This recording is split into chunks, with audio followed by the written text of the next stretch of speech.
So, hello everyone. Thanks a lot for being in this webinar, which is the second of a series organized by Transform Europe, Gender Gap, Capitalism, and the Anti-feminist Agenda.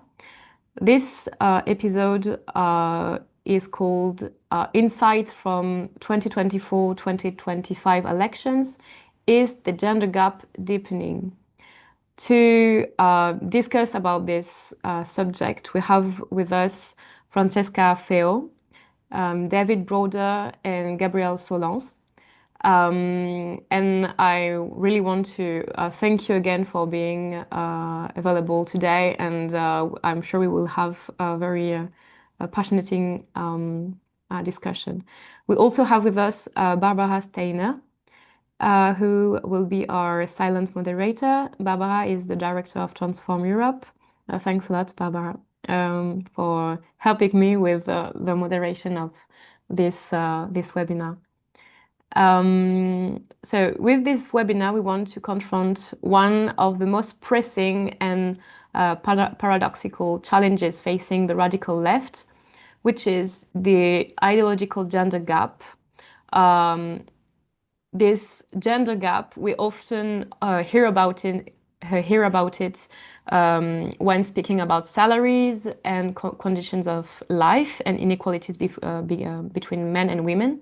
But it also refers to the growing divide in political attitudes and voting behaviors between genders, shaped by the intersecting forces of capitalism, patriarchy, and reactionary backlash. This gap is not simply a matter of individual preferences or cultural differences. It's not just about identity or so on. It is a material and ideological fault line produced by a crisis of neoliberalism, the erosion of working class solidarity, and the far right's deliberate exploitation of masculine grievance. The far right, sensing this vulnerability, has weaponized anxieties around gender inequality, feminism, and social change to redirect working class anger away from capital and toward scapegoats, as always. So women, LGBTQ people, migrants, and racialized communities. Meanwhile, the left fails too often to offer a compelling alternative, setting ground to reactionary narratives that promise stability through domination rather than liberation through solidarity. But this gap is not inevitable. It's the product of historical struggles, institutional failures, and all the left's own blind spots, whether in its organizing, its messaging, communication, and so on. And so we have to work on our ability to address the material insecurities that make reactionary ideologies appealing for the working classes. For the radical left, understanding this gap is not just an academic exercise, even if we are today with scholars to discuss about it. It's not only this, and what we are doing now is also a strategic imperative and a political exercise. If we are to build a movement capable of challenging both capitalism and patriarchy, we must ask why young men, in particular, are drifting towards the far right. How do gendered and generational divides reflect deeper crisis and representation and class consciousness?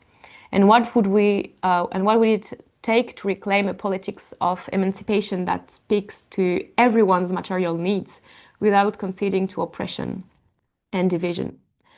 This discussion is urgent, and this is why we wanted to organize this webinar with Transform Europe, because the far right is not only filling a void, it is actively reshaping the political landscape and using gender as a wedge to fracture solidarity and entrench inequality.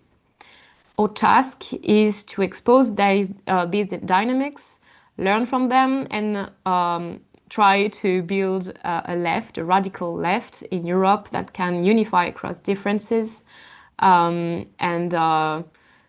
tonight we have to explore these questions with our three speakers who have spent years in studying these questions and who have a lot of inputs to bring to the room. Our first speaker is Francesca Feo. She is a doctor in political science, and her research focuses on issues related to gender and sexuality in politics, and gender and far-right politics. She currently works as researcher at the University of Bergen in Norway. David Broder, who we are also very pleased to have with us, is a traductor, an editor for Jacobin and the Transform Review, which is the review of Transform Europe, as well as an historian specializing in the far right and communism in France and Italy. He's also the author of two books, noticeably First Date to Rome, How the Populist Right Conquered Italy, and Mussolini's Grandchildren, Fascism in Contemporary Italy. And then we have also with us Gabrielle Solans. Please tell me if I mispronounce your name, because I know you're French and I'm adding an S and I'm not sure I have to do Yes, that. that's fine. Okay, nice. So Gabrielle Solans is a PhD student in American civilization at Paris Cité University, working on New Greenwich and the transformation of the Republican Party in Congress in the United States from 1978 to 1994. He is also conducting research on the illiberal evolution of the American right. So first, Francesca, please, I want to give you first the floor. Your research on the gender dynamics of populism and the radical right offers a critical lens to understand how political identities and voting behaviors are reshaped by both structural inequalities and reactionary backlashes. As we've seen in recent elections, including the 2024 vote, but also all the elections since then, the ideological gender gap is widening, especially among younger cohorts in the surveys we have seen. How do you interpret the evolution of this gap, particularly the growing divergence between young men and women? And what do these trends reveal about the interplay between far-right mainstream anti-feminist mobilization and the broader crisis of left politics? Please, the floor is yours.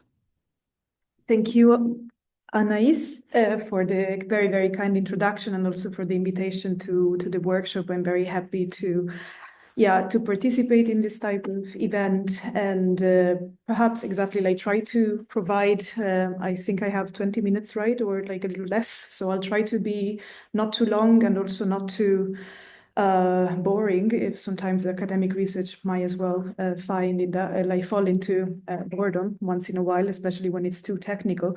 But in order to tackle your questions, I think it's a super relevant discussion. Perhaps I thought that I could interpret my role as a researcher on these issues and specifically these themes, also to provide perhaps some kind of caveat or like in a way introducing a little bit more some kind of lines of reasoning and also how we should probably tackle the idea and in a way the question itself, or this kind of broadening gender gaps and ideological gender gaps, especially within the youth. Of course, this has been like a very much mediatized, right, discussion, especially starting in 2024. Probably we all remember this very, very viral Twitter thread, probably, or X thread, I don't remember exactly, by John Bird Murdoch, that was on the Financial Times, right, that was showing all these graphs and kind of, showing how like young men and young women are very much diverging, it seems, at least in terms of left-right ideological orientation and so on and so forth. And a lot of research has been done on this topic. So, I mean, it's a super relevant question, but I think it has to be tackled in a more perhaps like precise way. So it's true, we have a gender gap, and this is widening, and is actually widening as mostly for the youth generation. But perhaps if we put this type of like claim into perspective, also historical perspective, we get to a better understanding. So first of all, let me give you like a very broad overview of how gender gaps used to look like, also starting from, let's say, like the 50s and 70s, like 60s and 70s.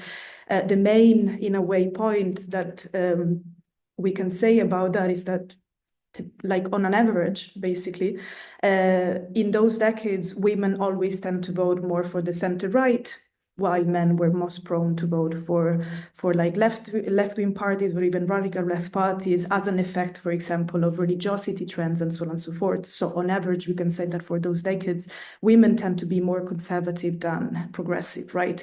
And then something happens actually in the decades of the 70s and the 80s as an effect of, in a way, very successful left-wing politics, I would say. So with the introduction of, especially in countries, we can think about the Nordic countries, right, like Sweden, Norway, and so on and so forth, but also the Netherlands and so on, Germany. So with the introduction of more progressive welfare state that actually allowed the entrance of women into the labor force and the labor market most prominently, in a way, this is the decade in which we actually see the first shift and of women becoming more progressive than men in average, and also more prone to vote for left-wing parties. And then and this is where also like the phenomena of, in a way, this is also the decade in which like many right-wing parties and populist right-wing parties, or like radical parties, far-right parties, as we want to call them, start emerging as political actors and start gaining some kind of leeway into the core of political party system. We also tend to see, and especially academics tend to call in that moment, radical right parties are very often considered like men parties, because they are mostly voted by men, and there is not much support for them on the side of women, right? And this is the kind of the things that we are, like, in a way, very interested in this topic. So we see on a general level, we know that women are in general more progressive, or tend to vote for progressive parties. But this is like in the 90s and the 2000s, this kind of trend start to shift again. And in a way, also like support for radical right parties becomes less gendered in a way, so meaning that women tend to start voting for radical right parties as well.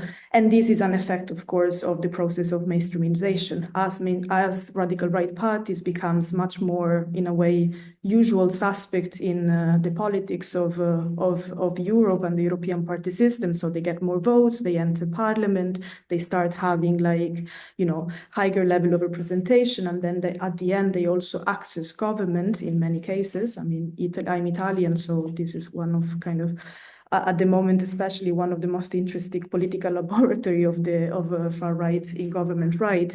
We then see, and we tend to note that, gender gaps becomes a bit more like context dependent. So the fact that radical right parties becomes more mainstream also implies that more women vote for them than they used to do in the past.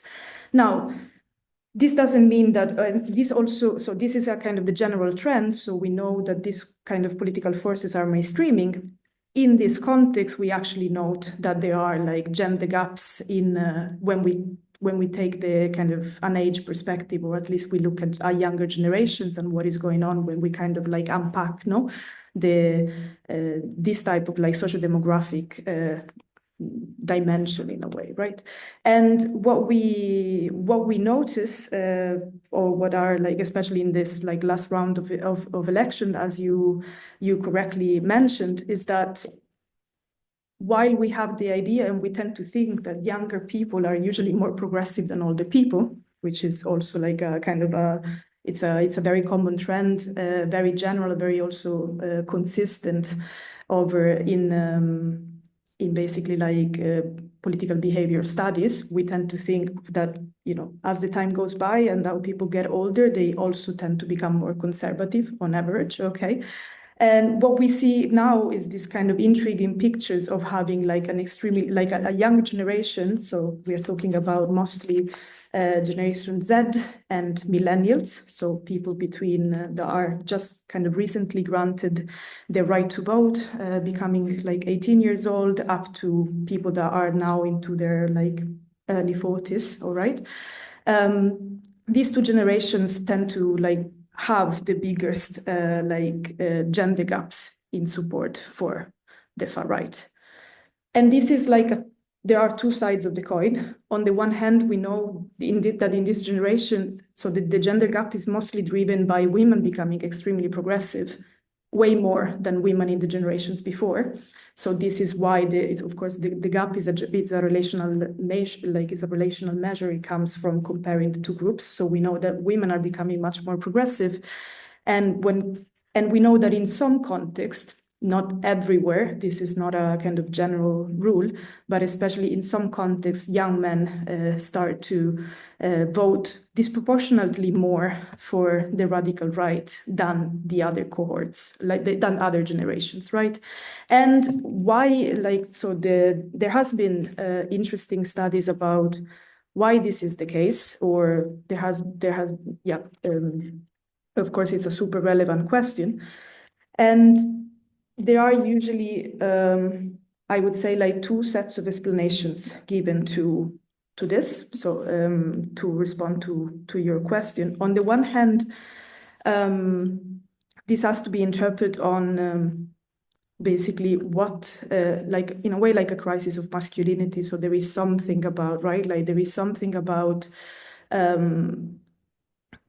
young men finding themselves in a pretty difficult, I would say, like position, both structurally and like also if we look at the meso level especially. So there has been some transformations and societal transformations that makes them like a more vulnerable group than they used to be in the past. So also like being, and also like in a way having the expectations of still having like a position of privilege in a social structure, in a society that is still like oriented towards like a patriarchal structure, let's put it this way. This is what kind of creates, this is, I think, what's a very interesting, like it's an interesting point that actually this kind of, like as society is becoming more progressive, of course, this position of privilege has been a bit eroded. And this creates basically some kind of confusion, perhaps, and also like new insecurity that comes from both being in a perhaps like difficult or not so predominant social position as the former generations of young men used to be, but there is also like, so this is kind of the, let's say, like factual or objective side of the story, but then of course there is a subjective side of the story that is about the perception of a crisis, no, and the perception of a status loss for this group of voters. And this is what, for example, we see like radical right parties in a way constructing a lot, like or creating discourses in a way fueling this type of sentiments of crisis, or like in a way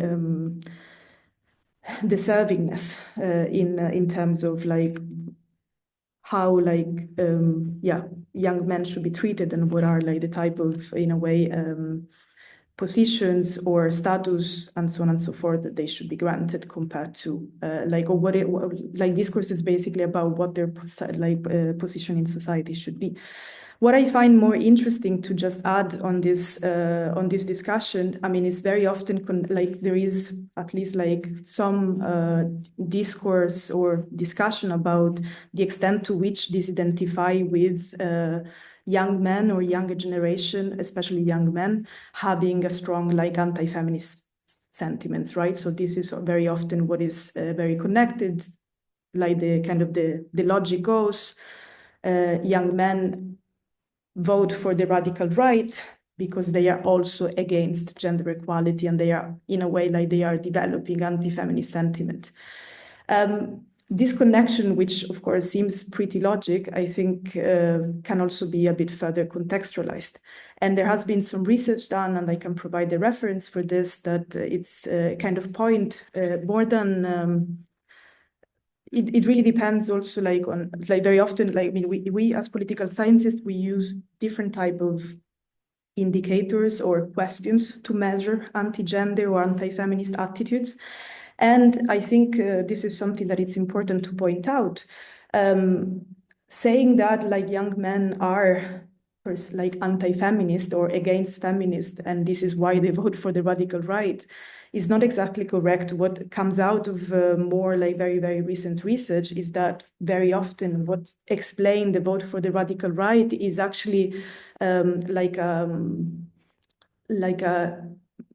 indicators that points to the perception of, for example, inequality or like unequal treatment in some specific aspect, for example, the labor market. So what actually correlates a lot for support with the radical right are attitudes, for example, against gender quotas, which in a way is like, I mean, I think points to the fact that there is a perception of a competitive threat on the side of young men, which is explained also from the fact that, for example, these are the first generations in which, if we look at, for example, level of educations and so on and so forth, like women and like young women are actually outperforming like young men on many of these indicators, right? So, like in a way they are like better off, like young women at the moment on average are better off in competing for labor market in the labor market, for example. And so whenever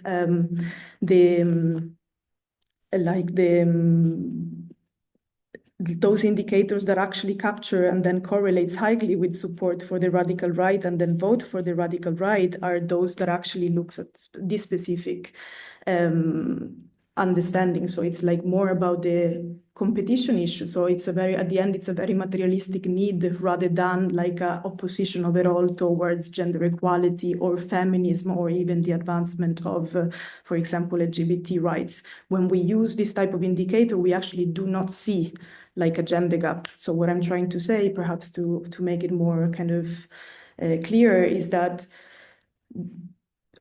young men can keep on being more and as a generation, so young people today, so millennials and Generation Z are on average more progressive than the generations that came before them. And this is absolutely like an effect of socialization into more progressive value. So when we talk about like younger generation anti-gender attitudes or like these type of attitudes and the way they vote for the radical right, we don't have to like kind of condensate these two dimensions together. It's not anti-feminist per se, it's not anti-equality per se, but it's actually something that is very much connected to as I said, like the perception of a competitive threat coming from gender equality measures, for example. And this can be like an interesting dimension. So it really comes from like a form of zero-sum thinking, right? When like the progress of the other group, especially like women in this case, is actually experienced as a loss for their own group, right?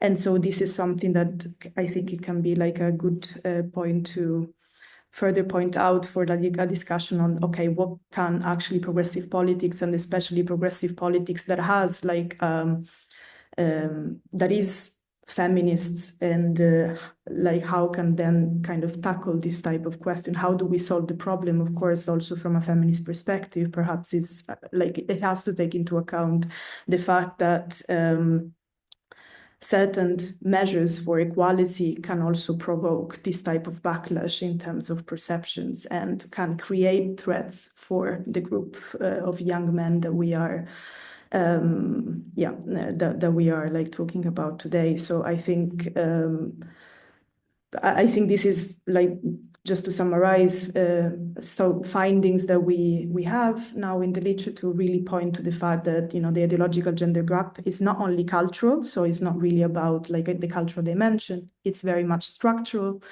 And it's kind of produced, I mean, if we want to ask ourselves why and where this comes from, obviously from the intersection of, you know, precarity in the labor market that is the result of neoliberal politics, of course, stalled social mobility. So there are some groups of young men that, of course, have, or in general, like I would say, like younger generations that see the kind of the promise of progress in like in the social structure and so on, also through education, through access to education and so on, broken. This is just not possible at the moment and hasn't been possible probably from 2008 crisis. If I also reflect on my own category as a young as a young person myself. And definitely, like, as a last point, also like the results of, so the ideological gender gap is also a bit the result of changing gender norms, and their gender norms that are changing very fast, and for some groups are more difficult to digest than others, I would say. So that's, that's probably like one of the main takeaway of what I wanted to say. So, but then, like the last point, like one other thing that I could probably add is that, of course, far right has been extremely good, and far right politics has been extremely smart and intelligent in a way, stepping in this type of and producing emotional narratives that actually provides responses to this kind of structural perceptions of structural inequalities and so on, but of course don't solve the problem. So that's what we see at the moment, right? So we see a lot of this kind of production of emotional narratives, but these definitely don't solve the structural problems that we see behind the widening gender gap. I don't know if I have responded to at least some of the questions. Yeah. Thanks a lot. It was an excellent input. I will, what I'm proposing is that I will react a bit to each one of your inputs, then give the floor for the next speaker. And then when all of you three have finished giving your inputs, we can open the questions to the room. But so everything was very relevant. I noted a few points, and I have a few questions about that, but it's also to give you time to think of it before we open the floor. So on average, young generations are more progressive, but also more radical. And this polarization between the radical left and the far right highlights this radicality. And in the meanwhile, the left in several countries, everywhere, may be tempted to tone down, to build alliances with the liberals, or the progressive liberals, against the far right, to build a Republican front against the far right. And this is interesting, and I think it would be interesting also to have more, to discuss more about this later on. Also, I really appreciated how you highlighted the status lost of men and how the far right responds to their vulnerability, sorry. And the paradox between their privileged position, yet with a feeling and a perception of unequal treatment, of competitive threat, but also there is no collective positive vision of themselves also to counterbalance this loss of status and this vulnerability. So it can lead to individualism, to resentment, to anti-feminism, and so on, because there is a lack of this collective positive image of themselves. And this is also why what the communists did good in the last century, for example, with this image of a revolutionary working class, which we don't lack a bit today. So yeah, I'm stopping there, but thanks a lot for your input. And we can, of course, discuss later on. David, thanks again for being here. Your work has shown how the far right in Italy and France has not only mainstreamed its discourse, but also strategically mobilized gender and generational anxieties to reshape political landscapes and power balance. Sorry for my accent. given your work on both the historical roots of fascism movements and their contemporary mutations, how would you analyze the role of gendered and generational narratives in the far right's recent electoral successes? Hey, well, thanks for having me, and thanks everyone for being here, and thanks Anais for the questions. I'm going to talk about the French and Italian cases, but since I'm here in Berlin, I'm also going to talk about Germany. Really, there's two reasons to talk about Germany. One, I'm here, and two, the gender divide is much more marked, so it's an interesting case. Okay, so I'm going to start by just talking about the reality of the gender gap. Of course, if we look only at elections in the last couple of years, there's not all that many elections to go on. As Francesca mentioned, in many European countries, including Britain, Germany, France, the vote by women has, from since World War II, actually largely been slightly more conservative than the vote by men. But this has started to change in recent years. Also, and in particular, at the relatively further left and right ends of the political spectrum. Right. So if we look at Britain, for example, the vote for the Green Party, which is relatively left-wing in the British case, or for Nigel Farage's Reform UK, the most right-wing party in Parliament, their vote is very gender polarized, whereas that for the more mainstream parties isn't even nearly so much. Another excellent example of this, of course, is in Germany. In February's German election, there was a very marked gender divide, particularly among the youngest age group. Also, because young voters were much more likely to vote for parties other than the historically dominant ones like Social Democrats, Christian Democrats, even Greens. So among under 25s, Die Linke, the left-wing party, scored 35% of the vote among young women, but its vote among young men was only half that. And this was basically opposite to the scores for the Alternative for Germany, the far right party, which got a quarter of the young male vote, but only 14% among young women. So the divide was less among other categories, but within this young group, there seems to be a very strong polarization between these two parties. Still, overall, for every 3 women voters for the AfD, there were 5 male ones. In this German election, there was a very strong polarization, particularly seen among young people, around the rise of the AfD. Right, there was a young male vote turning towards the AfD, and then there was a young female vote that was kind of opposite to that, and in fact even more marked.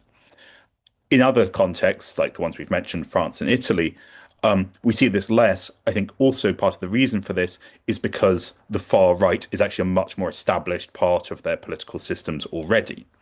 In fact, in the 2022 Italian election, the last general election in Italy, there was a much less important gender split and less of a polarization around, the rising far right, its masculinist ideology and such like, than in the German case.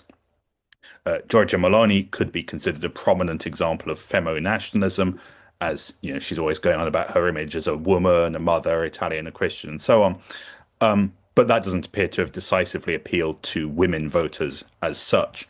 In fact, they were a couple of points more likely to vote for the Democrats, the so-called centre-left in Italy. But overall, there's quite a small distinction between the centre-right and centre-left blocs. There's a small degree to which women are more likely to vote centre-left, but not much. And actually, in the last general election in 2018, there was hardly any difference. The French case, however, offers some other grounds for consideration, also because there's more specific survey data. So a CEPRIMAP study in March spoke of a growing gendered ideological divide, particularly taking off among the younger generations. In the 2024 parliamentary elections, so last summer, women were about 12% more likely to vote for the Nouveau Front Populaire, the left-wing alliance, than men were. But perhaps more notable is how women position themselves ideologically when they're asked. So there's a European social survey asking people to rate themselves out of 10 how left-wing or right-wing they are. And this shows a very strong polarization.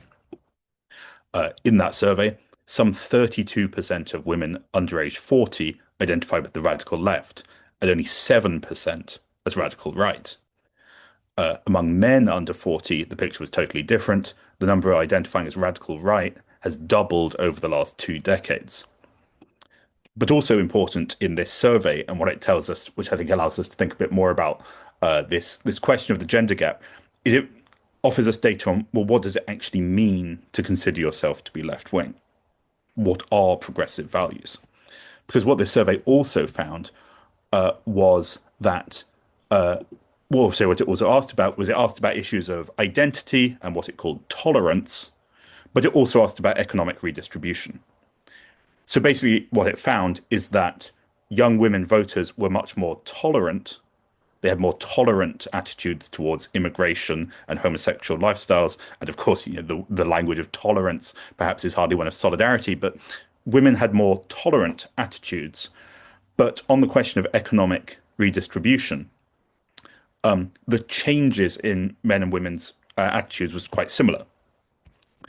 What the survey found was that women were much more likely to identify as radical left, increasing numbers of women identified as radical left, but the number of women who supported government action to reduce inequality actually fell.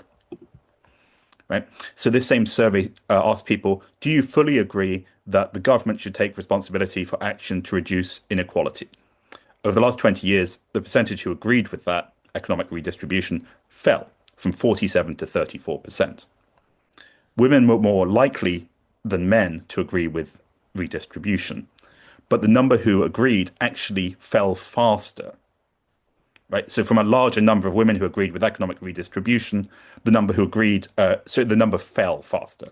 So while in the early 2000s, 53% of women under 40 agreed with economic redistribution, now it's only 33%. So it fell 20% in 20 years. So in short, young women see themselves as more left wing. They identify as having more tolerant values, but like men, their support for economic redistribution is falling faster. Okay. So taking these three different cases, we can make some hypotheses about what explains the gender gap. Okay, so one, and this modern gender gap in which women appear to be becoming more progressive, even as young men in particular swing to the radical right.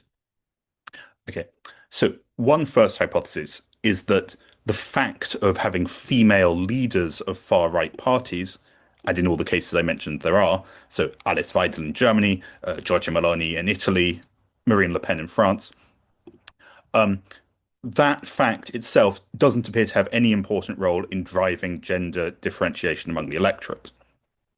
Right, so I've written before about this and about this idea, because I always get asked about it, this kind of idea, which is like, oh, well, does having a kind of female face or like Giorgia Meloni as mother, does that sort of serve the purposes of sort of feminationism? And I think the evidence for that is very limited. So it certainly could be argued that both Meloni and Le Pen have used their personal image, even kind of campaigning under their first name, with like the candidate's photo and first name rather than the party name, that this is a kind of tool of political marketing that generally serves to sell far-right parties to broader electorates, right? So like, for example, in last year's European election, Fratelli d'Italia, Meloni's party, they like registered her first name as a nickname so that you could literally write the word Georgia across your ballot paper and it would count as a vote for Fratelli d'Italia. Right. So there's some sort of like personalization of the party and with her as the leader and so on. But it doesn't seem that that actually appeals to women more than to men. If anything, the opposite.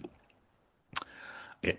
A next hypothesis is that the gender divide in these elections is strongly driven by conflicts over values and self-defined political identity, rather than directly in terms of personal economic circumstances or people's prospects in life defined in terms of their like careers. So of course, we can't have a total counterposition between like values and identity and how one sees one's own place in the world. But even that is heavily driven by political conflict and the way they're talked about in the media. So to take the French survey I mentioned, a very illustrative case would be, do you feel safe in the streets?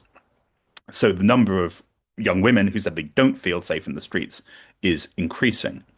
But then again, it could also be argued that the way in which ideas like personal safety, or for example, the threat of sexual violence, the way in which that's interpreted is itself strongly bound up with political attitudes.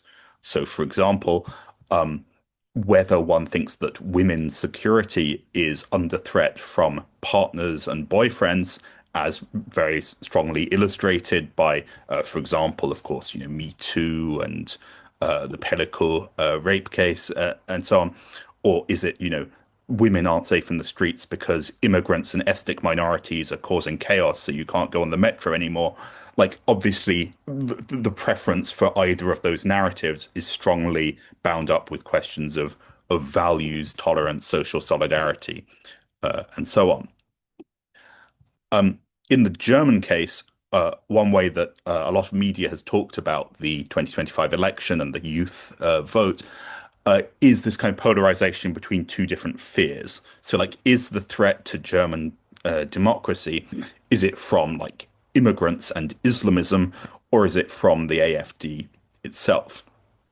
And I think we can say that the fact that Die Linke's rise was so quick in the polls, that it took so much during the actual moment of the election campaign, right? It's not like Die Linke has been growing for years, right?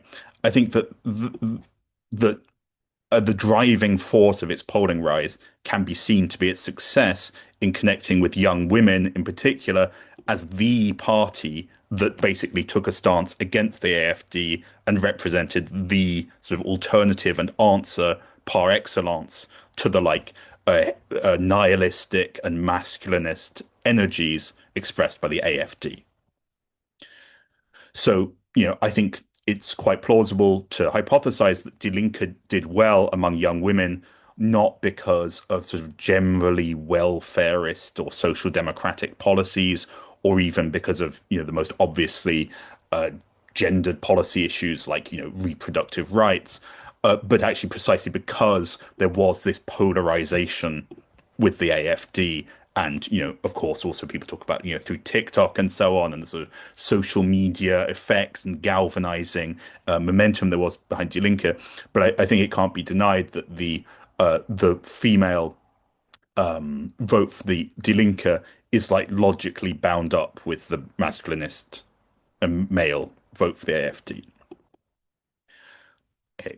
Beyond these points, though, I'd like to advance another sort of way of thinking about this, which I'm thinking about, and it's kind of not a totally well-formed hypothesis, but it's what I'm thinking about, which is that the kind of gendered divide that we see in these cases is also bound up with the way in which each of these parties, AfD, Fratelli d'Italia, Rassemblement National, that the gendered aspect is bound up with the way that they talk about class, right? Because often these parties are stereotyped as like they speak for the working class, or that their success is stereotypically identified with the left behind, the losers of globalization, these kind of ideas.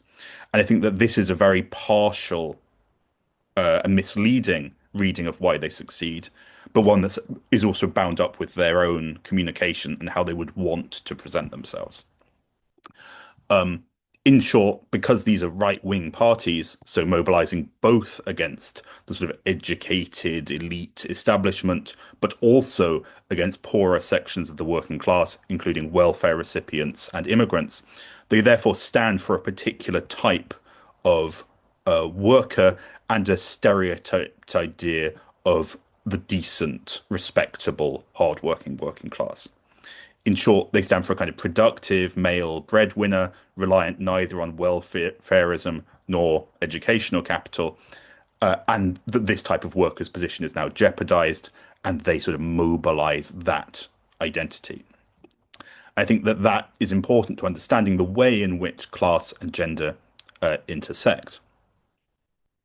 often on the left, we kind of swallow a little the idea that the far right does indeed represent the working class, right? That the people they speak up for are victims, and that the left's failure lies in not answering the social need of these same voters. Basically, the idea being, these are abandoned young working class men, and what they need is like welfare and stable jobs and the kind of thing the left likes to talk about, but they're not getting it, so they vote for the far right. This nonetheless presents a bit of a puzzle when we see survey data, like in the French case, showing that, based on a one survey and a limited set of data, but basically, like the thing we see in this survey is that the support for social redistribution is falling, right? So it seems that the people who are voting for the far right party don't actually want social redistribution, and also that this isn't differentiated by gender. So I think to understand the working class support for these parties, or rather the parts of the working class that do support them, we need to think a bit beyond the idea of the left behind the poorest, those in the most abject economic conditions. In masculinist far right discourse, the language of class grievance is bound up with a certain figure of the male breadwinner, their social status, and its decline. So the situation of the stereotyped figure of the sort of guy who works hard but can't make it because other groups are being privileged over him is a powerful focus for identification for men who feel a loss of status, also under the effect of feminist movements, the decline of traditional gender roles, and indeed, as Francesca mentioned, higher female achievement in the education system. So even men who aren't the direct victims of deindustrialization, but who perceive themselves as victims of social decline and loss of social status, may identify with nostalgia for this idealized former social model now said to have passed. So when it's said that these far-right parties represent the working class, perhaps these dimensions of stereotype, aesthetic, and status need to be taken seriously. In short, many young men feel that they want to be a self-made man whose success in life owes to their own efforts rather than inherited wealth or state welfarism, yet faced with their frustrations in achieving their hoped for status, express this through backlash against other groups whose success they see as undeserving, which may mean immigrants, may mean women, may indeed be parts of the working class that have enjoyed a social rise or increased social status through education. This is expressed not as a welfarist or collectivist desire for class solidarity and social redistribution, but rather in an individualist key as a sort of personal resentment against the effects of what is seen as a meritocracy not working as it should be, that's rewarding people who don't deserve to be rewarded. So I think that in understanding the male far right vote, this question of status, of a loss of the horizons for how one can make one's way in life, how one can succeed, how one can play one's due social role, is indeed all important. I think the challenge for the left is not really to sort of answer the likes of, Andrew Tate, or to talk about our own model of, masculinity, or our own idea of what it is to be the successful male. It should also be said, of course, that even in the case of Germany, where there's this strong polarization, it's also still true that most young men don't vote for the AfD, even among those who do vote. But what we are seeing certainly is a heightening of conflict around the terrain of masculinity and of identity. So I'm going to stop there. Many thanks, David. Same, I will just highlight a few points, but I think your whole presentation was very insightful. I think there is a deep link between what you said and Francesca said before, which is the competition and the vision of men being vulnerable in this competition and threatened by people they find privileged, so women, immigrants, and so on. And in these efforts also to be seen as respectable, decent, and so on, there have been a lot of books and research, and a lot of social scientists have, like, researchers have worked on this subject recently, and it's always really very insightful readings, and also anthropologic readings that I find very interesting. And what the main question I have with your conclusion is this vision of self-made men who basically don't rely on anything to make themselves is pretty much the continuation of the neoliberal vision. And this is also this vision that I think, and this is also this can be also something for the discussion later on, but how the far right actually embraced the neoliberal vision and made themselves the political option for the political vote for the people who wanted to have this option as a radical alternative to the capitalist crisis. So yeah, but we can discuss later on about that if you have some insights about it. So Gabrielle, thanks a lot to be with us. I know you have a presentation to share. You will be able to share your screen, hopefully. But just to introduce you and to give you the floor, your research, you researched how the American right took a illiberal turn in the past decades through figures like Newt Gingrich in the Congress, and the institutional reshaping also of the Republican Party. And you worked on understanding how it reveals how reactionary forces systematically weaponize gender, race, and generational divides to consolidate power. So what parallels do you see between these illiberal evolutions and the rise of the far-right movements in Europe and the deepening of the gender gap? Thank you very much for your presentations, and thank you very much for this opportunity.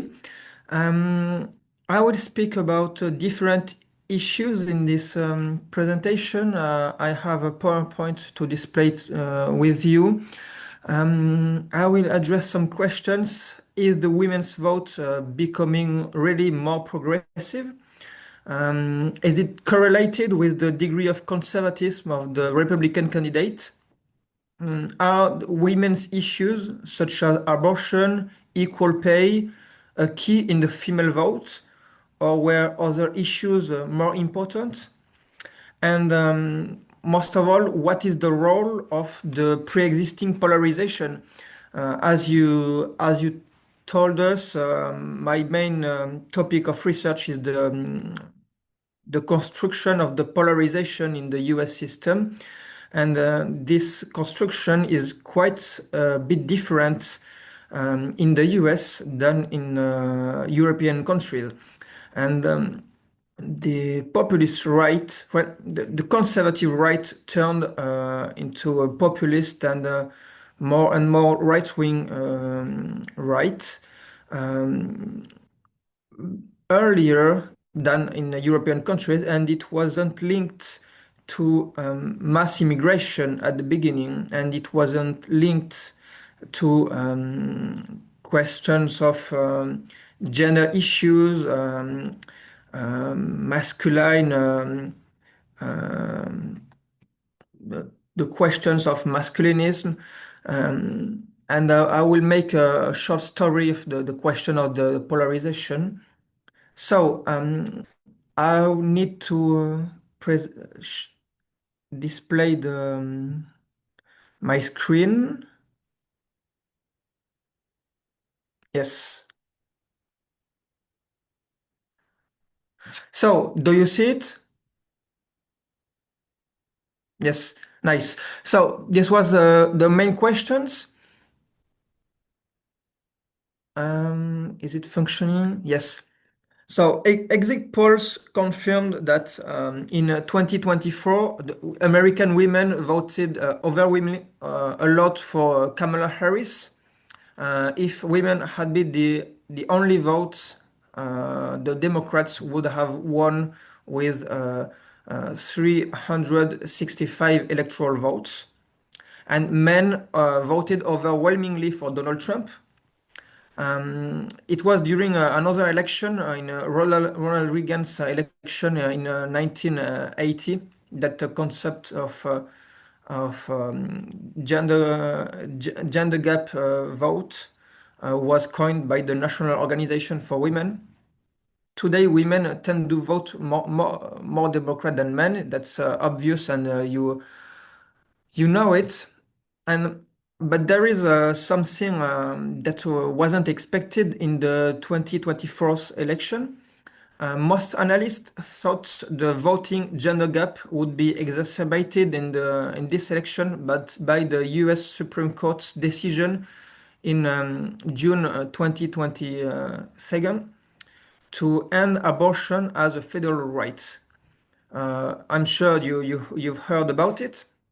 And everybody thought that there would be a massive feminine mobilization for the 2024 election in order to vote for Kamala Harris, who was more progressive leaning than for Donald Trump, who was very masculinist, who had nominated the Supreme Court judges who made this decision and who repealed the Roe versus Wade.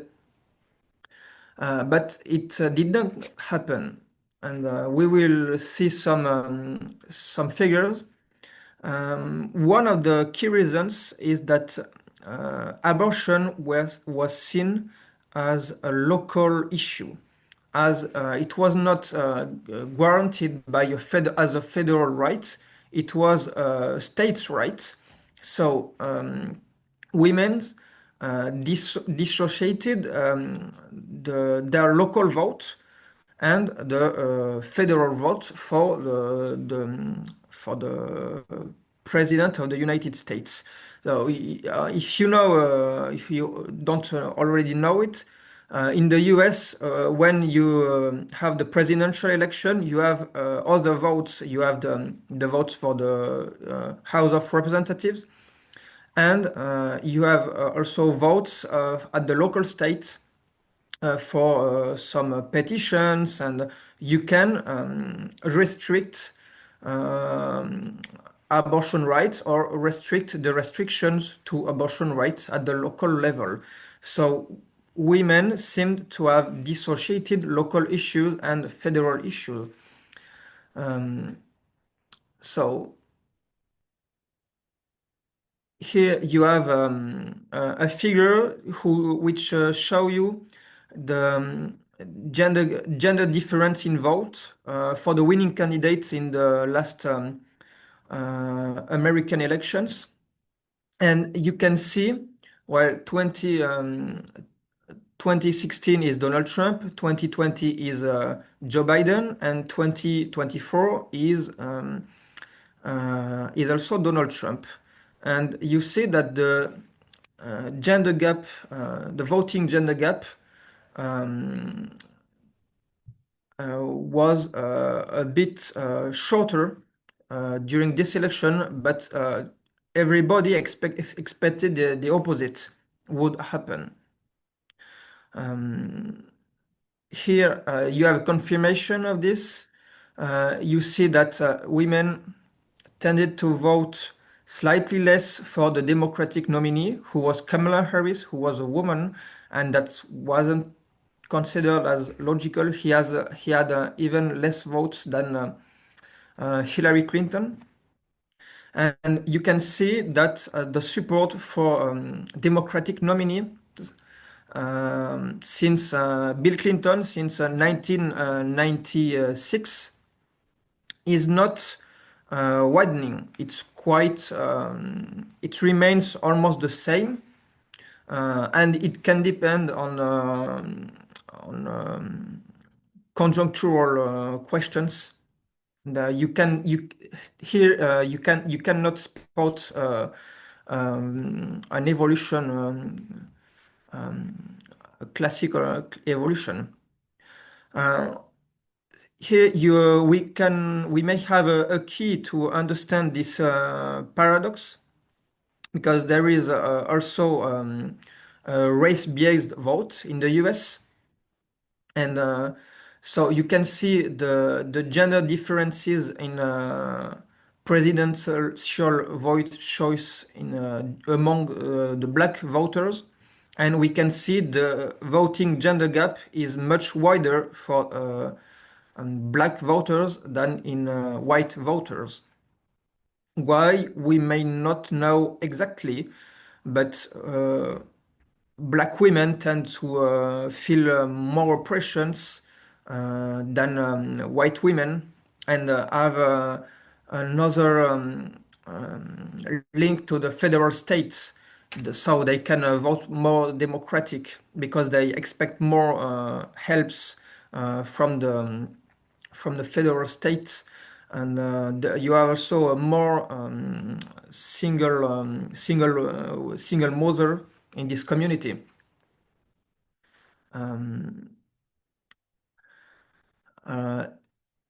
But here you have the gender differences in among young voters, and you can see that for Republicans, young women tend to vote more and more Republican. So can seem curious, but you have some other key aspects other than abortion or women's right to understand their vote. Maybe identity issues with the question of immigration and the question of security, which is weaponized by the conservatives.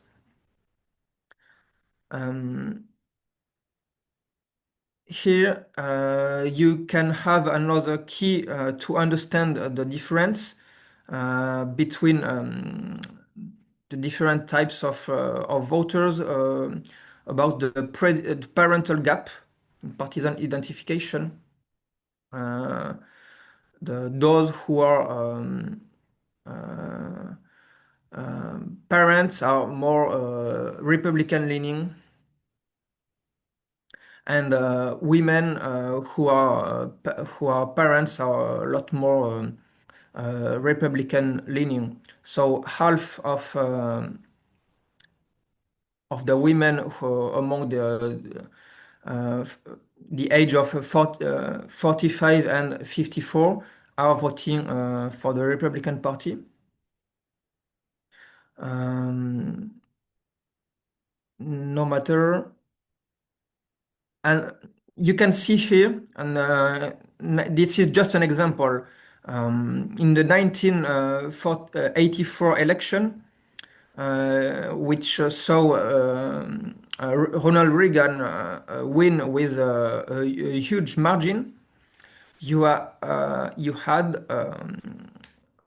58% of the women who voted for the Republican, although this Republican was considered as very conservative. In fact, he was the one who created the fusion between the Republican Party and the Christian right, the evangelical right. Well, in the past election in the 1980, he didn't score a lot with women, but in this one, he seemed to have more electoral success. Here you have another confirmation of the partisanships varies by gender, marital status, and sexual orientation. The Republican Party, as you may expect, is mainly a party of white straight males and married men, married women. You see that for the married women, you have half of the women voting for the Republican Party. But yeah, there is a difference between the vote and the self-identification. And as both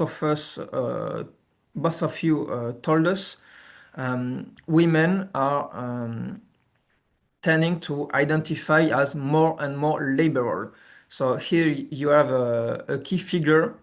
40% of women. It was a Gallup study, so it was not made in France. But here, 40% of women between the age of 18 and 29 are leaning liberal, and less men are leaning liberal, and young men are leaning liberal and more conservative.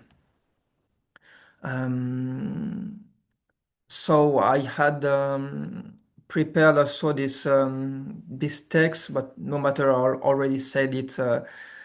So yeah, we have to understand it, I think, in the context of growing polarization in the US. This polarization is being seen in the 80s at the political level, and increasing in the 90s, with the Congress becoming in 1994 Republican after 40 years of Democratic domination. Why? There are several reasons. We don't know. There is a scholars debate between the origin of polarization. Was it coming from the political level or the voters level? And which historical reasons were a key to this polarization? You can see first a backlash against the civil rights in the 60s with the election of the campaign of Barry Goldwater, but also gender questions with the campaign of the Christian rights against the Equal Rights Amendment in 1972, which guaranteed federally the equal rights between men and women in 1972, and it sparked a revolt among the religious right, who joined progressively the Republican Party, making an alliance between churches, young conservative and religious activists, and the Republican Party. And you see this in action for the first time during the Reagan campaign in 1980. So the conservative backlash in the US is much more ancient and deep than in French. I think as a French, you don't have in France such a correlation and between the rise of Christian men in politics and the growth of a populist right. In my opinion, it's much more. The issue is much more immigration, Islam, and all of that. Here you have Phyllis Schlafly, who was a conservative activist who created the Eagle Forum and made the campaign Stop IRA. She didn't want the equal rights for women, so it was a woman who campaigned against the equal rights for the Republican Party. So they weaponized the idea of the traditional wife very early to have to keep the vote of young women for the American rights. But the polarization in the US, that's why I'm talking about it for the gender issue, is a lot institutional. And this is a key question because it is not always correlated. It's to social issues such as abortion, immigration, security. It's also correlated to institutional problems. Here you have a figure. This is the origin of the figure, the article. So this figure shows the votes between the Republican representatives to the Congress and the Democratic representatives to the Congress. The left is in blue, the right is in red. So you can see a complete split between the votes in 1995 when the Congress is becoming Republican after 40 years of Democratic domination. And I know because this is my PhD that when they prepared this backlash, they designed the Democratic Party as an enemy. And it was a very well documented strategy. They thought it was an enemy and that they have to oppose completely on all the issues possible to teach the electorate to vote for an alternative, a complete alternative to the Democratic Party to earn some power at the Congress because they thought that they needed to have more power in the commissions, to have the more power positions in the Congress.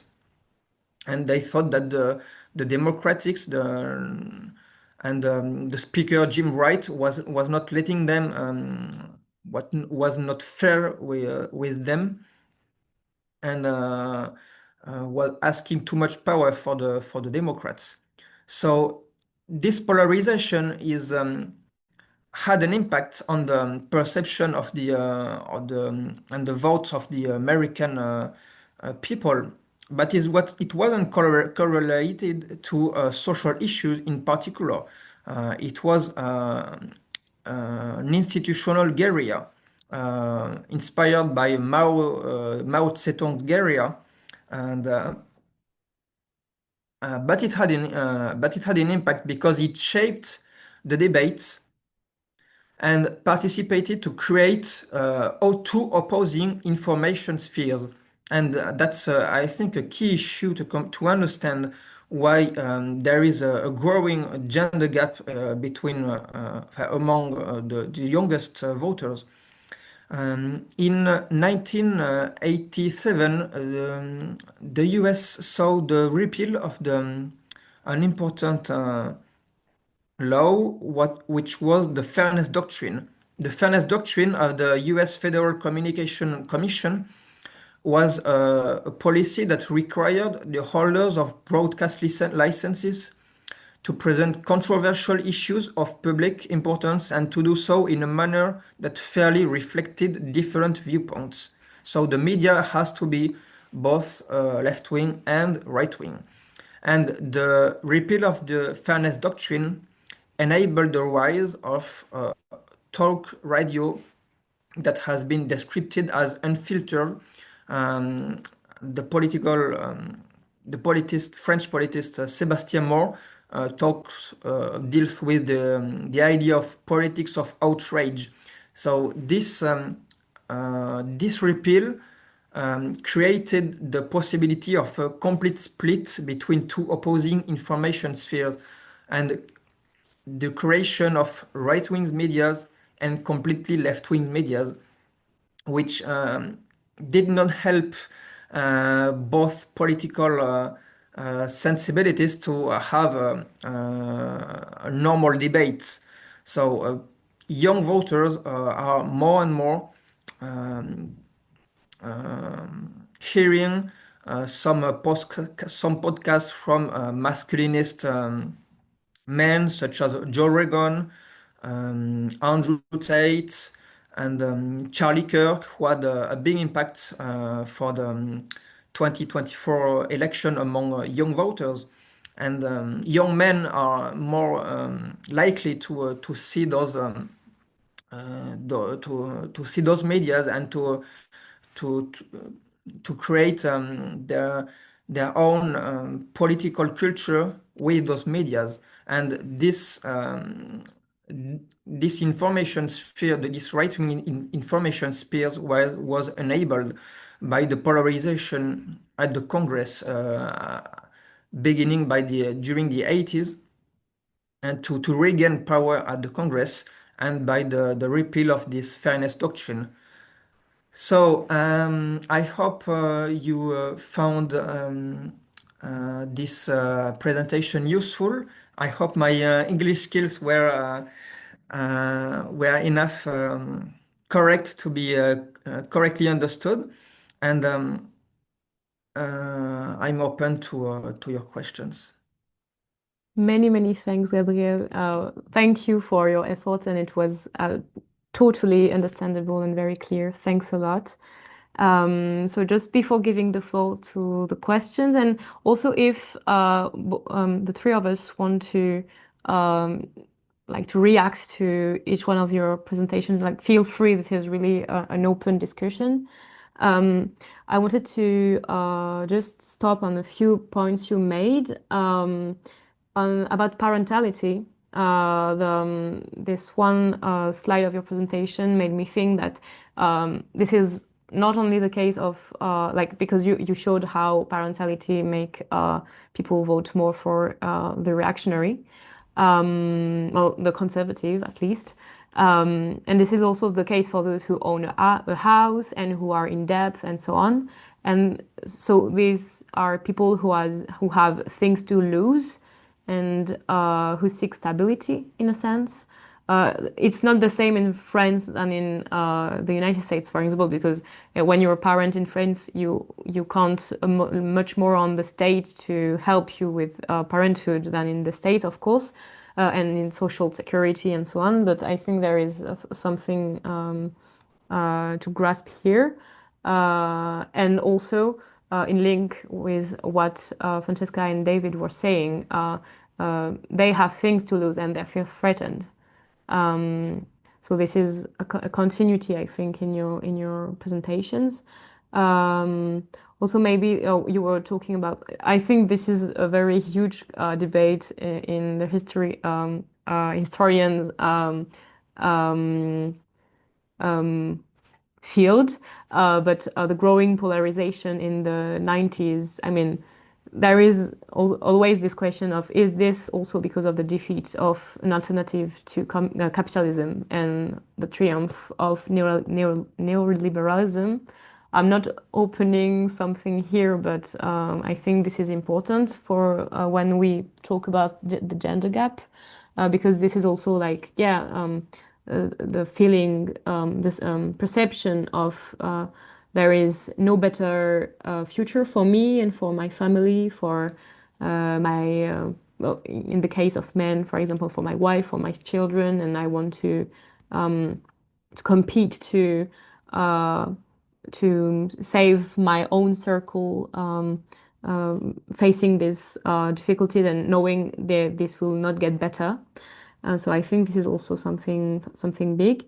And my last point is what's very interesting with the US is also that this polarization between the Democrats and the Republicans, it does not really reflect their aspiration to social justice in the country, because both parties conduct the same economy, and more widely they mainly dissociate on identity policies. In This is what we see, and I would be very interested to have your opinion in the discussion on the radical left strategy in the US, facing this false polarization between Democrats and Republicans. So this is, you don't have to be like, if you didn't prepare anything about that, but I would be really interested, or if someone else have something to say about that. So yeah, we can open the floor now. If you have, as Barbara is saying in the chat, if you have questions, comments, you can write them down in the chat. I already raised a few questions, so if there's no question now, maybe Francesca, then David, then Gabriel, you can take the floor again to react to what the others said. As there's no question for now, Francesca, if you want to take the floor, feel free.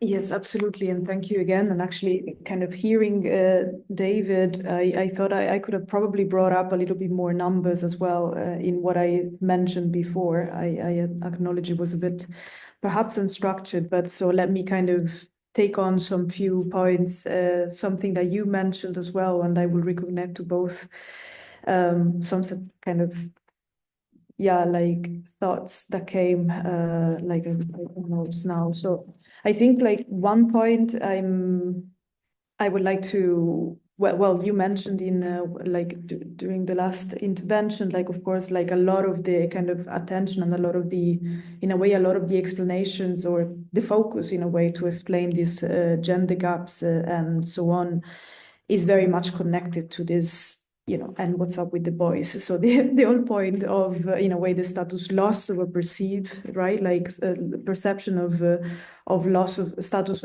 lost, status loss among the younger cohorts.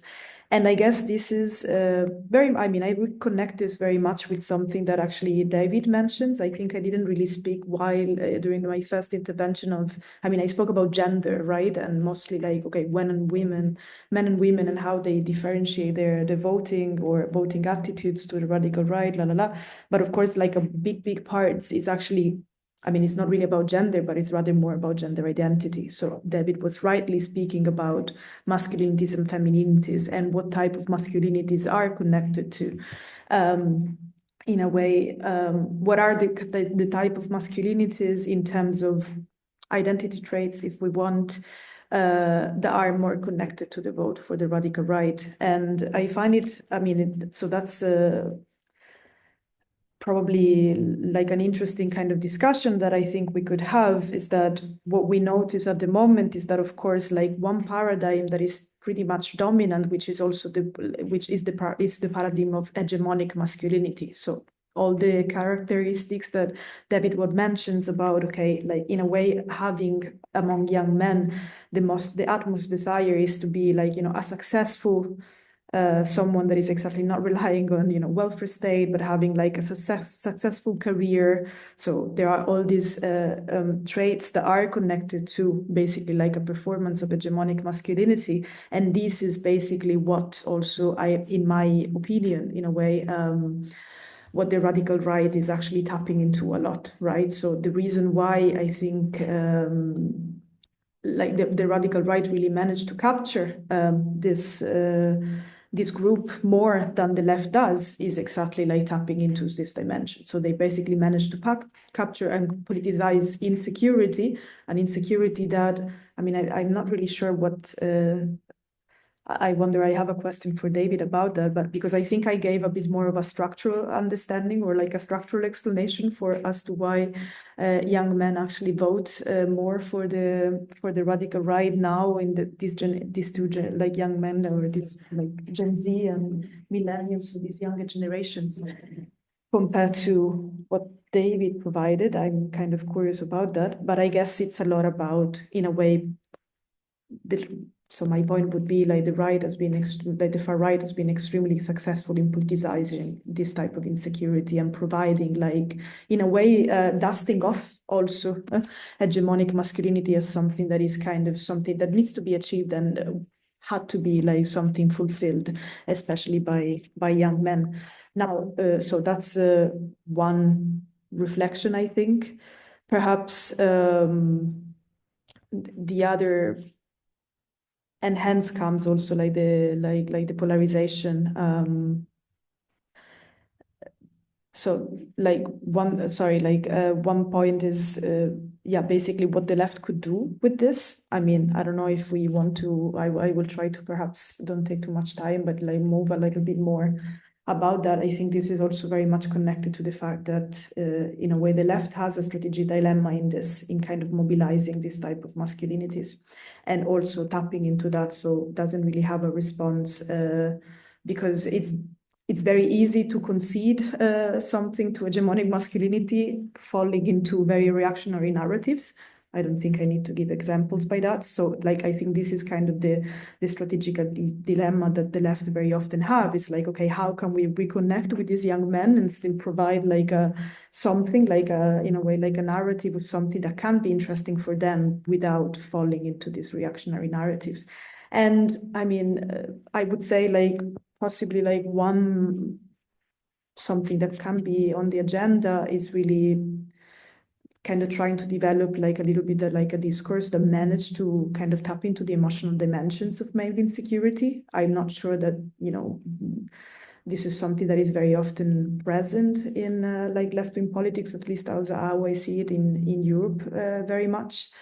So very often, you know, even those few left-wing governments that have been around, they have been probably able to like provide like technocratic responses to that, but not really like constructing like a new imaginary and even like a politic of affects for speaking about to these groups in a way.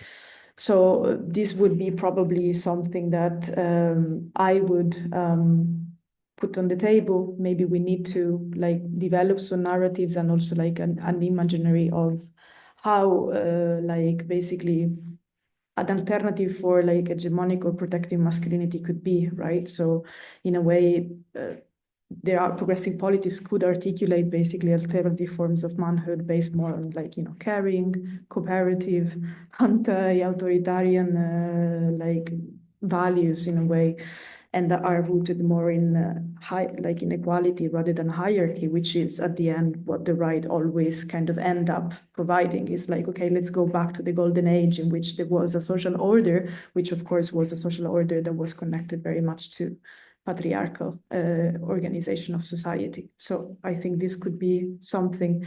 And as you mentioned as well, Anais, before, like historical, you know, the labor movement has been extremely successful, no, in providing this type of positive ideations. So, you know, it was about collective pride and of the working class, of the good working class, et cetera, et cetera. So today it seems that we don't really, like the left is a bit missing this. And then I think another point, and here probably like just to introduce a bit more about the, kind of the interaction between feminism and how do we also think about feminism, or how we look about like to feminism in a moment in which feminism or anti-feminist sentiment is very much leveraged like by the radical right very often. Doesn't mean that people are necessarily anti-feminist, but very often feminist is through like considered as one of the very usual scapegoats, right? So like why we in explaining like some of the like current perceptions of inequalities or like even material threats for young boys, feminism very often mobilized or presented as one of the causes for it, right? So like it's very often, it's very useful, it's very kind of common to hear the usual, you know, gender equality has gone too far, or like now feminism got to the point that actually women are privileged and so on and so forth. These are type of narratives that are actually very much impactful for in the social media spheres that like are very often then like populated by young men and so on and so forth. So I guess, and in this, I think there is a point of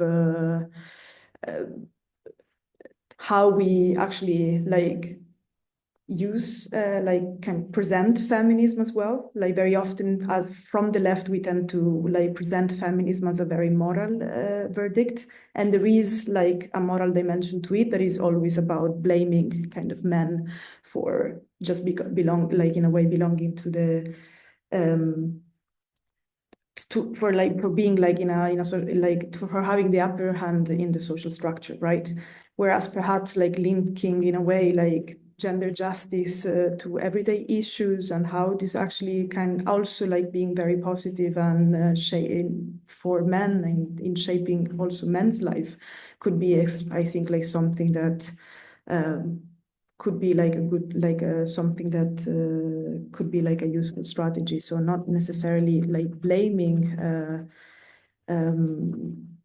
yeah, if you see what I mean, like not blaming men for like being necessarily like on the on like a higher social position, also because, of course, like if we look at the men intersectionally, of course, like men as a group is as heterogeneous as women as a group. So very often I think like a lot of the attacks or like unsavviness feel like kind of in a way like feeling of in injustice that comes from like gender equality measures and so on is also like based on the fact that, of course, like not every man benefit in the same way from like patriarchal structures and so on, right? So I think like this like reframing feminism as a solidarity and not like as a way of course, it's never really direct, like, but it's like as a source of blame for like young men and so on. I think it could be like a good strategy to go forward also for the left. Sorry, that was a bit confused. Somehow it was it was a bit confused, but it was like something that I was just thinking about now as a kind of a running thought. But I don't know. I will shut up because I already took a lot of time. I just wanted to maybe like I have a direct question for David in his hypothesis too, if I can. Because you mentioned like gender divides in this election, so talking about like the 2004 mostly like round of elections and so on are driven by people values, and somehow could you clarify what do you mean by values? Like what's your take there? Because I think I probably have like an alternative take on this, but yeah. Just before, thanks a lot, Francesca, for your feedback. That we have two questions, and what I propose is to read the one of Cornelia in the chat and let Heidi ask her question too, and then give the floor to David and Gabrielle to be able to answer the questions too. And if Francesca, you also want to take the floor after, feel free. So Cornelia in the chat asks, regarding European developments, is there a comparative gender gap data between the Nordic countries and the southern countries in Europe? And Heidi-Marie, please take the floor. Okay. Yes, I have questions and remarks. Also we see that all the class struggles since over 100 years don't change the gender gap in the social, in the pace of the incomes and the pensions. So I see, and they don't care, the class, the working class, don't care about the questions about the care works. So I would say one of the gap in the left parties is to accept that class, ethnia, and gender are social categories which has important needed to be involved in our analytics.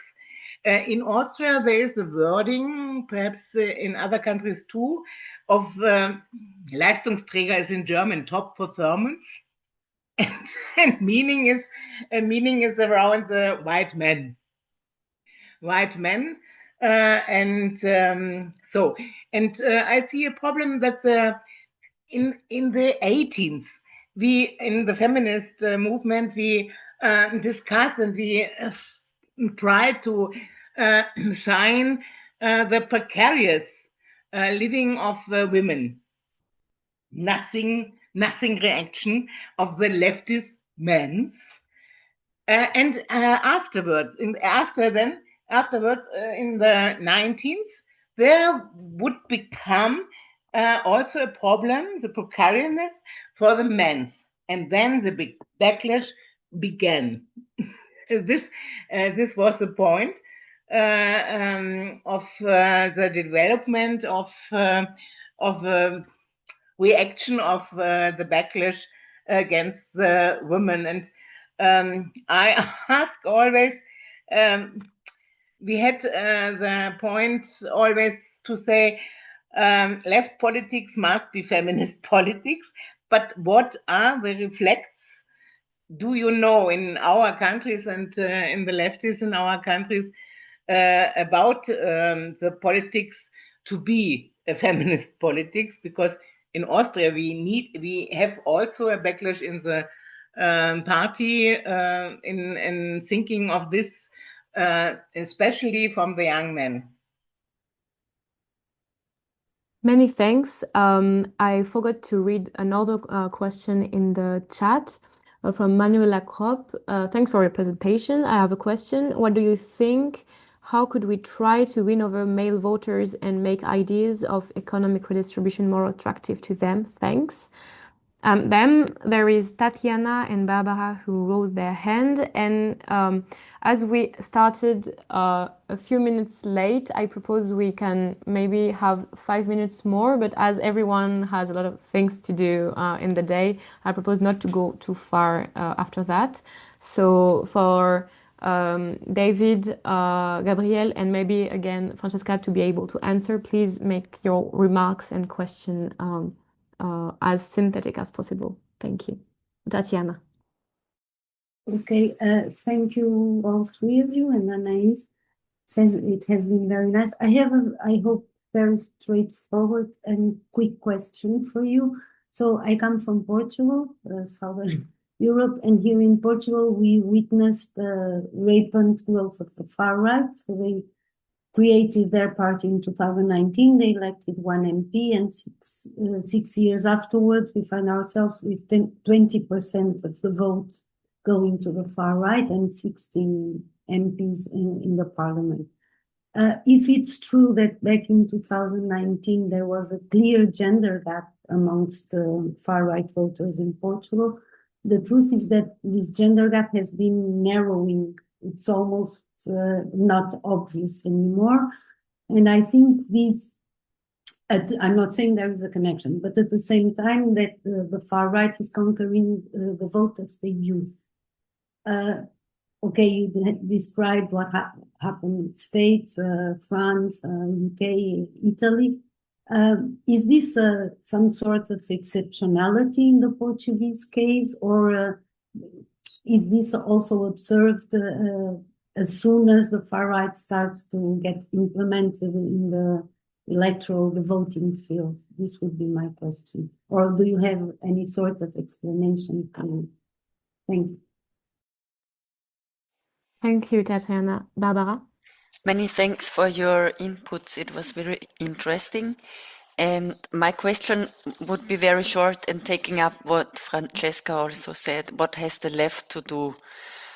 So I'm wondering, well, is it really the question, how can we be more attractive to the male voter? Or isn't it a hint, so to say, that women are more likely to vote for the left, and shouldn't this also be more reflected actually in the programs of left parties?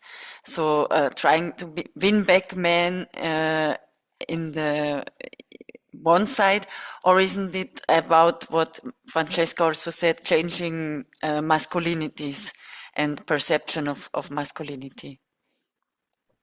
Thanks. Thank you, Barbara. So maybe we can have 10 minutes each, and then 5 because for Francesca to take again the floor because she would like to answer Cornelia's question. David?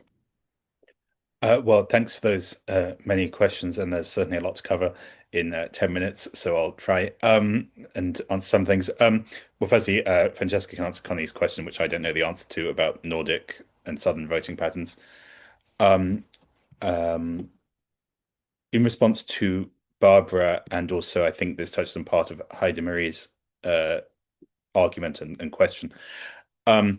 I agree that, I mean, of course, it's the problem is always like kind of like as soon as we start to talk about why are young men turning to the far right, there's always this kind of like temptation for the discussion to go in the direction of like how can we like adapt, how should the left like adapt to and respond to those masculinist sentiments, or like this kind of question sometimes posed kind of like, well, Andrew Tate is appealing to young men, so how could we do that? Which kind of always leads the discussion in this kind of like away from the people who like it focuses on the most hostile group to us when in fact the question is well, like how do we build like a majority coalition in society for the left in which actually winning back voters from that group is a very uphill task. And like left-wing parties that have focused on trying to do that, if we think of something like France Insoumise's thing, like the fâché, pas facho, angry, not fascist, it seems actually very difficult and to and at the cost also of like potentially alienating other groups. So I think we shouldn't necessarily obsess about the minority of young men who vote for the far right because a lot of the attitudes and impulses there are ones which cannot be sort of redirected in a left-wing way. Nonetheless, I think it's also true that like they in some ways they reflect kind of broader problems that we need to talk about. Francesca asked me what I'd said that in earlier that I think that the gender polarization in the German election was about values more than kind of like necessarily like personal circumstances. I mean, I put some qualifications on that, but really what I meant was like I found the kind of polarization between like Die Linke and the AfD among young voters very much played out at the level of like a sort of there's a kind of nihilist spirit that's driving the AfD that's very like amplified by social media and the sort of group energy of this sort of young male vote for the AfD. And I think like a lot of I wouldn't push this too far, but it seems to me that faced with most of the political establishment kind of caving to that, we had things like the Christian Democrats and AfD voting together on a migration bill, the Social Democratic previous government kind of like harshening rules on migration. So I think that the vote against all that wasn't necessarily just about the like personal circumstances or even migration history of the people voting for Die Linke. It had a sort of moral horizon of anti-fascism. So of course those things are linked in ways, but I think like it wasn't necessarily like people are mainly voting because of the sense that Die Linke's economic policies will create a more just economy. Not necessarily, however, to become a bigger force in the long term and so on, that would probably be necessary. So Manuela's question about economic redistribution, I think this matters to that as well. Like we published an article in Jacobin a few days ago by a guy called Virgilio Lasardi, which is about the problem of like, does what the left want is what the left wants like redistribution and welfarism, or is it what he calls pre-distribution? Right. So it's the difference between welfare payments that act as like social insurance and like sort of deal with the fallout of the disastrous effects of market capitalism is that resolved through like redistribution, like welfare payments and taxation, or through like the creation of like well-paying jobs, which would be pre-distribution. So like there's a lot of research on this by people like, for example, Daniel Zamora about the problem in which, and he's a critic of like UBI and this kind of thing, like a kind of criticism of the idea that the left's mission is like poverty reduction, right? So his argument would be like the left was strong when it gives people, when it mobilizes people, organizes them, gives them a sense of subjectivity and control over their lives. And that comes from like labor organizing, but not really from welfarism. So, that could be overstated a bit. Obviously, lots of employed workers have periods of unemployment or rely on family benefits and so on. But I think it's an important question in terms of like, in the history of the left, the workers' movement, it often combined the element of the sort of beautiful vision of the socialist tomorrow and the more just society of the future, but also this element of like social mobility, being able to improve one's conditions in the present.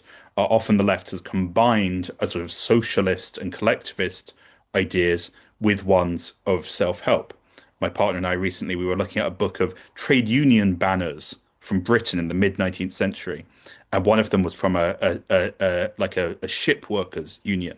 I had a very striking statement on the banner: God helps those who help themselves. Right? So that could sound like an individualistic idea, a Christian one, like the hard work is rewarded. But it's undoubtedly true that in the tradition of the labor movement and social democracy, there is some sort of combination of the idea of celebrating the dignity of work and productivism, and then sort of the idea of a better and more fair society, a socialist one. So I think what we need to think about is like, how do we combine that kind of idea, the idea that like work is valuable and that people's contribution matters, with also like breaking from a sort of just individualist version of that. And I think actually that here actually is where things like for example, the social value of care work really do come into the picture and are part of bringing these issues together, right? Which is like care work is a growing part of all the work that's performed in society, but is systematically like underpaid and not socially valued at the level of like symbolism or like how we think about like the idealized individual representative of the working class. So I think like that is an important area of struggle and intervention as well. Many thanks. Gabriel, do you want to take the floor? Yes, thank you very much. I will answer the question of Manuela about how could we try to win over male voters and make ideas of economic redistribution more attractive to them. I think that during the Biden administration, you had too much polarization on the social issues such as trans people. You had also a huge immigration crisis. It was the biggest crisis of the history of the U.S. A center-left comedian named Bill Maher. He's very well known in the U.S., very famous, not controversial. Said that the left went too far on the cultural war with the questions of transgenders, for example, and did not speak enough about the economic rights, economic progress, and did not. And that he said that his argument was that the left did not speak enough to the right-wing voters. Well, I think that maybe in the US case where there is a very huge polarization, and when you have two different information spheres which doesn't present the arguments of the opposite side in the fair way, maybe the left should talk more about economic progress and show more his own successes. When you had the Inflation Reduction Act of Joe Biden in 2022, which was a very important bill who had a big impact to bring more jobs to Republican voters. The Republican voters did not perceive it as as a democratic success because it was an intervention from the state, and they did not believe that an intervention from the state could be useful because it wasn't fairly showed by the right-wing media such as Fox News, and the cultural war issues were very important in the information sphere of the right, and the economic successes of the left were not were shadowed by the issues of mass immigrations, the issues of transgenderism, the question of abortion, and that's sad, and the question of ecology. And well, that's what I may say about the US question. Many thanks. Francesca, would you like to take the floor again? This is better also. But I will be kind of telegraphic on this. Okay. So compare, like in response to Cornelia's question about, and perhaps I can tap into Tatiana's as well, about the comparative gender gap data between Nordic countries and Southern countries in Europe. Actually, what is interesting about that is that it's very difficult to go by thinking in usual geographic areas when it comes to taking into account the gender gaps and youth gender gaps approach. Because, for example, data from Sweden shows a completely different pictures from Norway, and in the same way that, for example, Italian data will be completely different from the Spanish data. What I want to say here, so the bottom line point is, it's actually not really about regional dynamics in gender gaps, but it's very much connected to, and here so the point is really about how which type of political radical right and far right parties are active in the country and their own politics, and also like the type of, in a way, contentious dynamics that is going on in the political system as a whole. So I'm kind of, in a way, reconnecting to what David mentioned about the German case. So whenever you see like a double polarization, there is a very strong far right and there is a very strong radical left or far left in the same party system, you see like a different polarization around gender issues, and then hence as a response you also see like kind of youth gender gaps in exactly the same way that David was describing for Germany emerging. And in other countries where, for example, this double polarization or double, like, in a way, confrontation between radical subject or like radical political parties is not happening, the gender gaps and the youth gender gaps looks completely different. So this has to be taken into account, and it's very difficult to. So also in my own first presentation, I said, like, I really thought about general trends, but actually there are many, many variables that needs to be taken into account. So we can still talk about the general trends, but then every single, in a way, case or country situation, in a way, tells us a bit of a different story when it comes to youth gender gaps. So this is also something that I think needs to be taken into account. And the main point is, as I said, very often, I mean, the role of political entrepreneurs on the right in fueling all of this and the narratives about, masculinities, deservingness, the role of feminism or like the fault of feminism and so on and so forth are really, really important in order to understand these voting trends. I'll stop here. Many, many thanks to the three of you, and also for everyone in the room, and for your remarks and your questions. I will just try to conclude, because we have said so many things, and I will not repeat everything you said. I think people will be able to re-listen to the video, and I will not do that. But maybe just a word just to finish.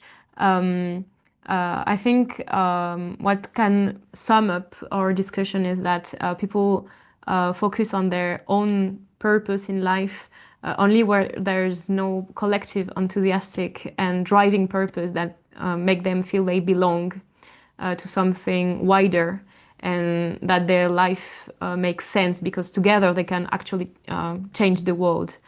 And not only the world, but also their own life and the life of the people they love.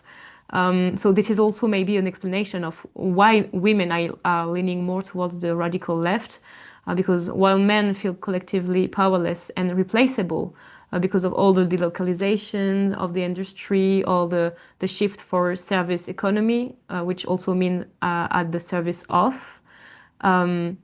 women had plenty examples that showed how necessary their mobilization is for society, and how they can change the world for good. So I think this also explains why they are leaning more to the progressive and also the radical left. Also, the far right is inaudible when social struggles win over the majority. This is also another example of that. So for the left, maybe, because I'm also a militant, and this is the question we think a lot about in Transform Europe. Progressive radicality is not a weakness for the left. We should not tone down because people need to trust in a bit better future, and also in their and they need to trust in their capacity, in their concrete capacity to make it possible by struggling and organizing. And I think this is also the role of the left, to give back confidence and trust in themselves, because this is what people are lacking maybe the most right now. Yes, I hope I didn't twisted what you were saying. Thanks again to everyone, and we'll publish the video very soon on YouTube. I think this is really this was really a necessary discussion, and a very insightful one. Thanks again.